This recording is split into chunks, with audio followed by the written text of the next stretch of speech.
ఇలా ముచ్చటేందంటే, అసలు నువ్వు ఏం జేత్తన్నావు ఇంటికా ఉండి? జూసుకుంటూ పెద్ద లెక్కన ఏమో బయటికి పోయి పెద్ద పని చేసిన దానిలాగా ఫీల్ అయితన్నావేంది? ఇంటికా ఉండి చూసుకోవడానికి పెద్ద నీకు గంతగానం ఎందుకు? అంతగానం ఎందుకు కష్టపడుతున్నావని కొంతమంది అంటరన్నట్టు. సో, అట్లా అంటే వాళ్ళు బయట చేసేది పని అని ఆడవాళ్ళు ఇంట్లో చేసేది పని కాదా?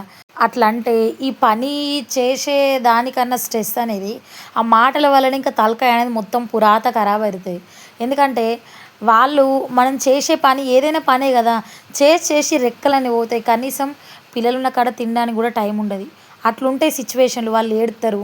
తినడానికి కూడా టైం ఉండదు. పనికన్నా బుక్కడు బువ్వ మనసుకు పట్టేటట్టు తింటాం గానీ, ఇంత పెయికి పట్టేటట్టు, ఇంత కడుపు పట్టేటట్టు తింటాం గానీ, ఇంటికాడ కథ గట్ల గాదు.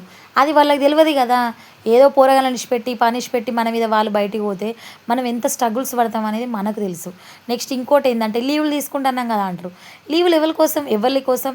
ఆళ్ళ కోసం తీసుకుంటారు. మనం గదే బోలు తోముడు, బట్టలు పిండుడు, ఆకులు ఊడుసుడు. పెద్ద అందులో తేడా అనేది ఏం లేదు. సో, కొంచెం అర్థం చేసుకోవాలి. ఎందుకంటే మాయి గూడా రెక్కలే. మాకు గూడా కొంచెం రెస్ట్ దొరికితే మంచిగుండు అనిపిత్తది. జర కొంచెం అర్థం చేసుకొని మాట్లాడుర్రన్నా. ఓకే.